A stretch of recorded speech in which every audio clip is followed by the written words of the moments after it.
Hi అండి అందరికీ. ఇవాళ మసాలా దోశ ఎలా తయారు చేసుకోవాలో చూసేయండి. ముందు పొద్దుటే 1 కప్పు మినపగుండ్లకి 3 కప్పులు రైస్ కలిపి నానబెట్టేసుకోండి. తర్వాత అటుకులు కూడా 1 కప్పు పెట్టి నానబెట్టేసుకొని 8 అవర్స్ నానబెట్టాక సాయంత్రం 8 అవర్స్ అయ్యాక ఇట్లా మిక్సీ పట్టేసుకోండి. పప్పు బియ్యము కలిపి ఒక ఆనియన్ కూడా కట్ చేసి వేసుకోండి. ఇప్పుడు చలికాలం వర్షాకాలం కదా, తొందర పులియదు. ఉల్లిగడ్డ వేసేసి మిక్స్ చేసుకొని ఉప్పేసి కలిపేసుకొని ఉంచుకుంటే మార్నింగ్ వరకల్లా చూడండి మంచిగా పులిసింది. ఇప్పుడు మంచిగా ఉప్పేసుకొని పక్కన పెట్టేసుకుందాం. ఇప్పుడు చట్నీ ప్రిపేర్ చేసుకుందాం. పల్లీల చట్నీ కళాయి పెట్టేసుకొని పచ్చిమిర్చి వేసుకొని వేగాక 1 కప్ పల్లీలు వేసుకొని సిమ్లో పెట్టుకొని వేయించుకుందాం. వేగాక మిక్సీ జార్లో కొంచెం కొబ్బరి ఎల్లిపాయలు వేసుకొని, ఎండు కొబ్బరి వేసానండి, వేసి ఉప్పు వేసేసుకొని జీలకర్ర కూడా కొంచెం వేసుకొని మిక్సీ పట్టేసుకుంటే చట్నీ ప్రిపేర్ అయిపోతుంది.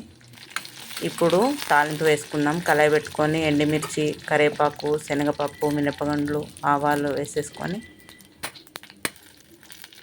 కొంచెం లైట్గా పసుపు వేసుకుంటే కలర్ బాగుంటుంది. వేసుకొని ఈ చట్నీ కళాయిలోకి షిఫ్ట్ చేసేసుకుందాం. పల్లీ చట్నీ రెడీ అయిపోతుందండి దోశలోకి కాంబినేషన్. ఇప్పుడు మసాలాకి ఆలు కర్రీ రెడీ చేసుకుందాము. గిన్నె పెట్టేసుకొని ముందు ఆలు ఉడకబెట్టేసుకుందాము. ఆలు ఉడుకుతుంటే ఇట్లా కళాయి పెట్టేసుకొని తాలింపు వేసుకుందాం. పచ్చిమిర్చి వేసి ఆనియన్స్ కూడా వేసేసి వేయించుకుందాం. తర్వాత ఆవాలు వేగాక పసుపు వేసుకొని సిమ్లో పెట్టి వేయించుకొని అవి వేగాక ఉడకబెట్టిన ఆలుని స్మాష్ చేసుకొని వేసేసుకుందాం. కొంచెం జీలకర్ర వేసుకొని సిమ్లో పెట్టి వేయించేసుకుందాం. మసాలా అయిపోయిందండి. ఇప్పుడు ఎర్రకారం రెడీ చేసుకుందాం. 1 ఆనియను, వేడి నీళ్ళలో నానబెట్టుకున్న ఎండుమిర్చి, కొంచెం ఉప్పు,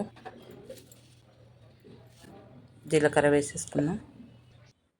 వేసుకొని మిక్సీ పట్టుకుంటే ఎర్రకారం రెడీ అయిపోయిందండి. ఇప్పుడు దోశ ప్రిపేర్ చేసుకుందాం. కళాయి పెట్టుకొని 1 ఆనియన్ వెనక కట్ చేసుకొని ఉంచుకుందాం. నూనె వేసుకొని తర్వాత దోశ వేసేసుకుందాం. దోశ వేసుకొని నెయ్యి వేసుకొని ఇందాక ప్రిపేర్ చేసుకున్న ఎర్రకారం వేసుకొని మొత్తం స్ప్రెడ్ చేసుకుందామండి. ఇప్పుడు ముందుగా తయారు చేసి పెట్టుకున్న ఆలు మసాలాను పెట్టేసుకొని సిమ్లో పెట్టుకొని మంచిగా కాల్చుకుందాం.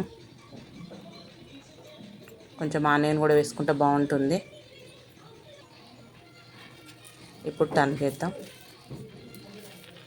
రెడీ అయిపోయిందండి మసాలా దోశ.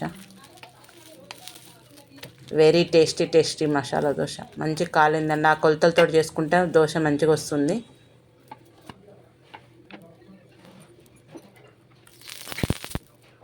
ఇప్పుడు ఎర్రకారం దోశ వేసుకుందాం.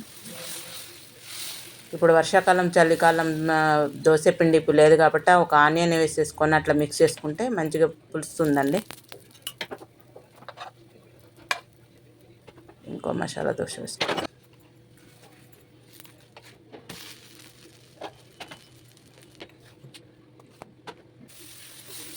ఒక ఎర్రకారం దోశ వేసుకుందామండి. ప్లెయిన్ ఎర్రకారం. ఇది ప్లెయిన్ దోశ పిండి ఉంటే ఎన్ని రకాలని చేసేసుకోవచ్చండి. ఇట్లా ప్లెయిన్గా ఒకటి చేసేసుకుందాం.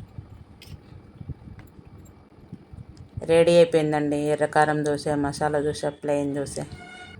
ఈ వీడియో నచ్చితే నా ఛానల్ సబ్స్క్రైబ్ చేసుకోండి, లైక్ చేయండి.